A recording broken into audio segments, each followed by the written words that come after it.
Well, hello everyone. Thank you very much for joining to Peace Conversation.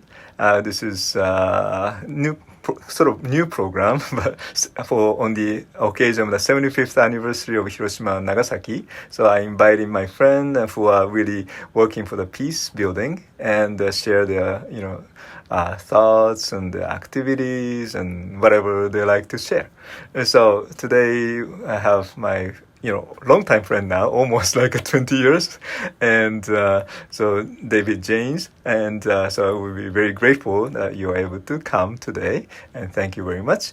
And by the way, I forgot that this is sponsored by the Heiwa Peace and Reconciliation Foundation of New York. So that's one of the programs that we're doing it. Well, I'm president of that too. So, okay. And so welcome. And so thank you very much for I know you're very busy and you're basically educator, right?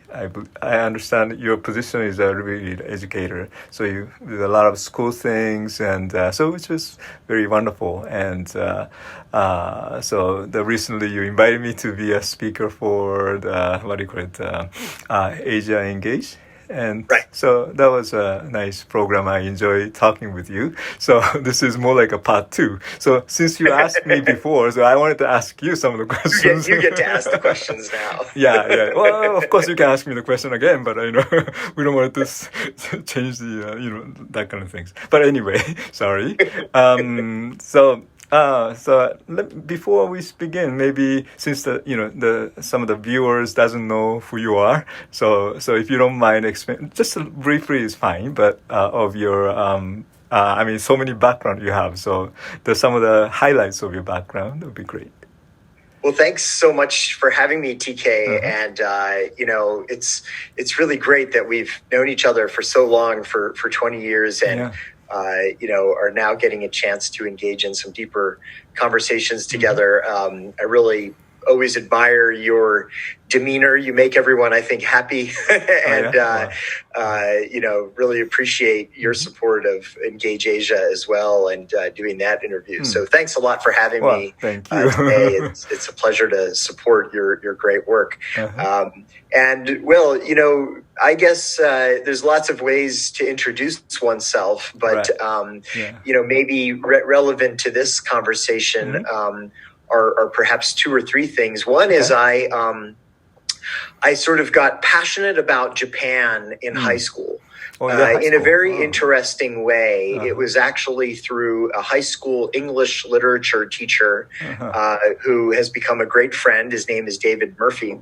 And he introduced me to the works of Ralph Waldo Emerson and Henry David Thoreau. I got interested in their writings, and I started to read what they had read, which was South Asian literature and some writings that kind of led me to Asia. And these little drops of interest in college blossomed.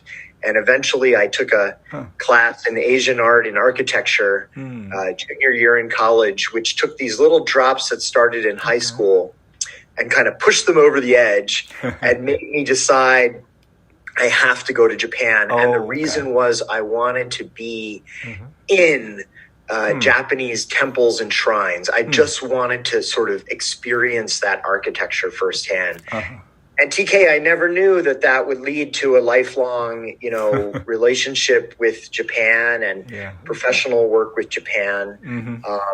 So that's kind of one, background of mine, and it led us, to work with you never the know U.S Japan for what's going to happen now to the life. Okinawa Institute of Science and Technology. That's Okinawa. I don't know why is it Okinawa. It was all of a sudden normally, you just started like Kyoto, like Hiroshima or some place, but you went to Okinawa. I was wondering about how the Okinawa related to your parts of life. Well, Kyoto was my first time living in Japan was actually in Shigaken, in Hikone, on the shores of Lake Biwa. Sure. That's a nice. So not far from Kyoto. And then later on, I was a Rotary ambassadorial scholar at Doshisha University in Kyoto. So Kyoto is very much a place that I'm in love with, and sure. it'll take lifetimes to Uh-huh. to learn more about. But I first went to Okinawa in 2002, and the reason was I was interested in learning more about the Amerasian School in Okinawa, a school for children whose fathers were American military and mothers Japanese. Oh, okay. And I wanted to figure out ways that the U.S. Japan Foundation could help them. I see. And that, led to a deep interest in Okinawa. And later on, about 4 years ago, I took a group of high school history teachers to Okinawa, and I learned about OIST, and I took them there. They wanted to learn about the past, but I wanted them to see the present and the future as well. Sure. So I took them up to the Okinawa Institute of Science and Technology, and I was so amazed and blown away by this very bold institution that I think can be a kind of new future for Okinawa. Okay. So it's been a long-term relationship with Okinawa, but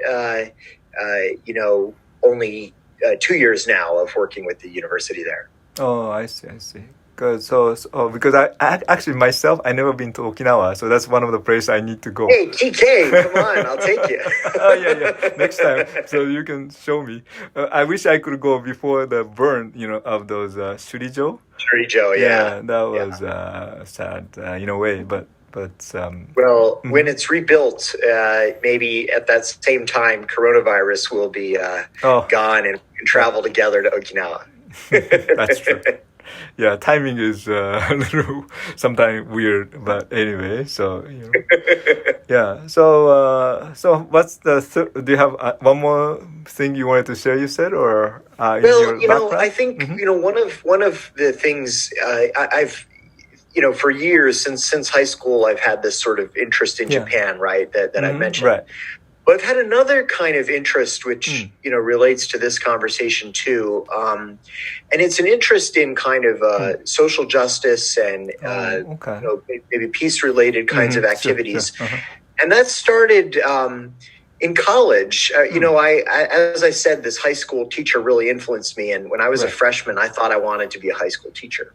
So I started a tutoring program, and that tutoring program worked with very underprivileged kids, and it opened my mind and eyes to the kind of challenges that a lot of people live with, poverty, maybe single families, living in tough neighborhoods, and that also had a lasting impact on my life. I ended up working for a period of time at the University of South Carolina, directing their service learning, community service outreach programs. I see. And I ended up doing that internationally as well for a nonprofit international partnership for service learning and leadership.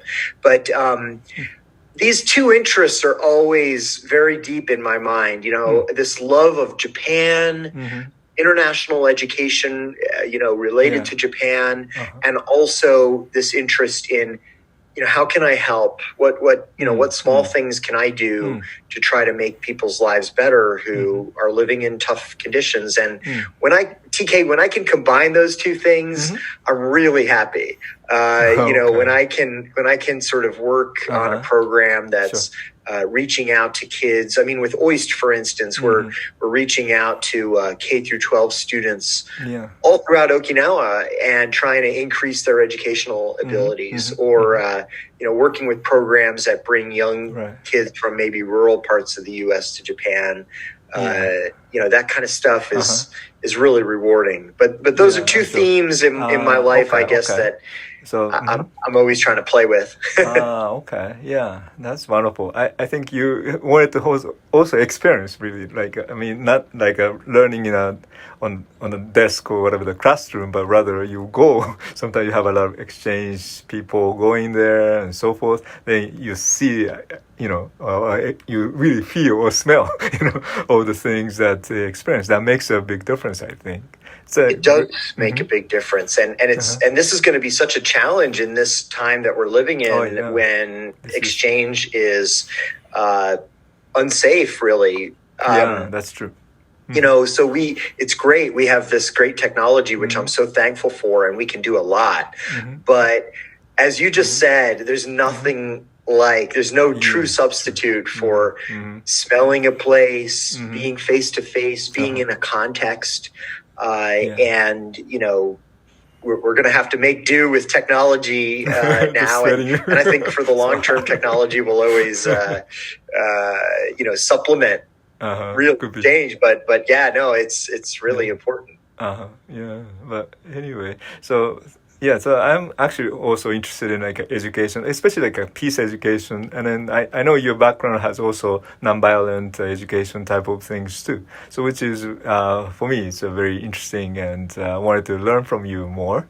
But for this case, since we have this program for 75th anniversary thing, so I just wanted to, first of all, wanted to cover this one first. So, sure. Wanted to know, how do you have any particular feeling or any, special feeling on the this year for the 75th anniversary of Hiroshima and Nagasaki atomic bombings?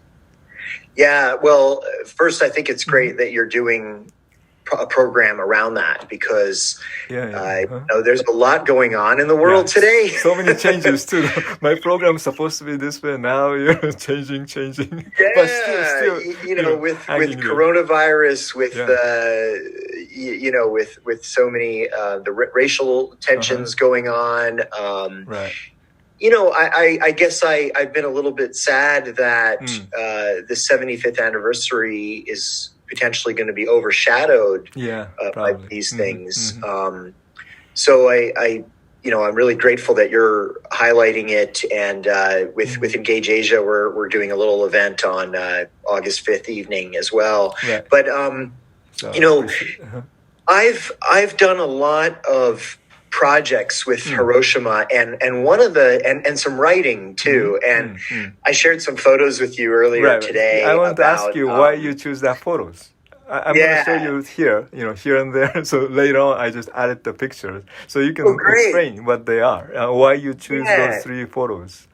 So I've been very interested in the story of Sadako Sasaki, who is, of course, I'm sure all the viewers know her, and you do, the young girl who, eventually died of atomic bomb-induced leukemia.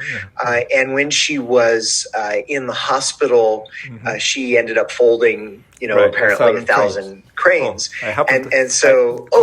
Coincidentally, I wasn't expecting you going to talk about this, but anyway, the little, much more tiny one that she made, right? Yeah.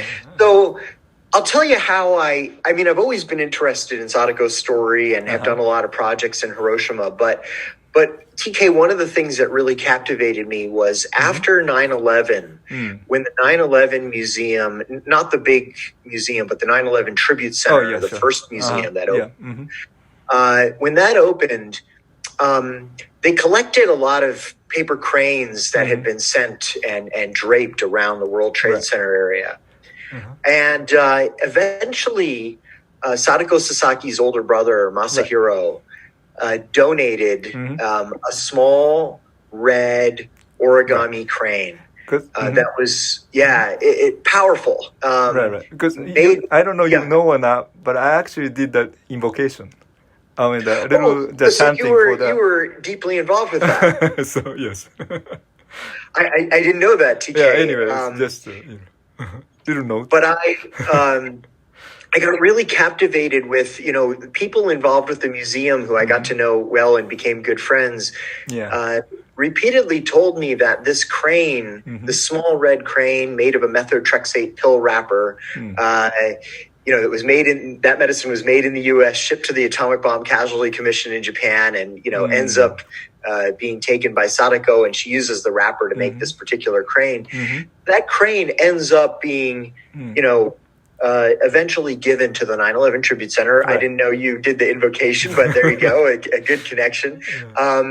And it becomes one of the most important, in fact, some people said the most important symbol in the museum, a symbol that could transform grief and trauma to something powerful for the future. And so I was really, really captivated with that. Oh, okay.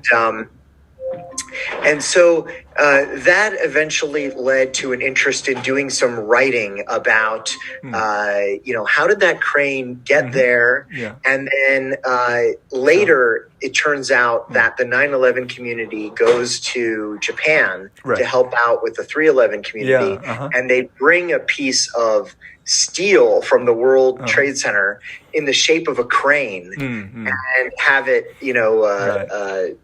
put up in Koriyama Park. Okay. And so I was really interested in the stories of these cranes. And another sort of story related to it, TK, is that at Pearl Harbor Visitor Center, Masahiro Sasaki also donated a small yellow crane that is now on permanent display.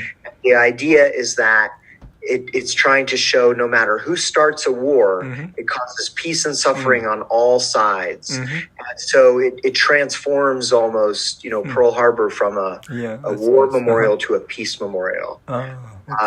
So in any case, I've been thinking a lot about how do you use and how can the memory and the trauma of Hiroshima be remembered in a certain way and mobilized in a certain way to make a more peaceful future. And I think on the 75th anniversary, that's something we should really think a lot about. Yeah, I think so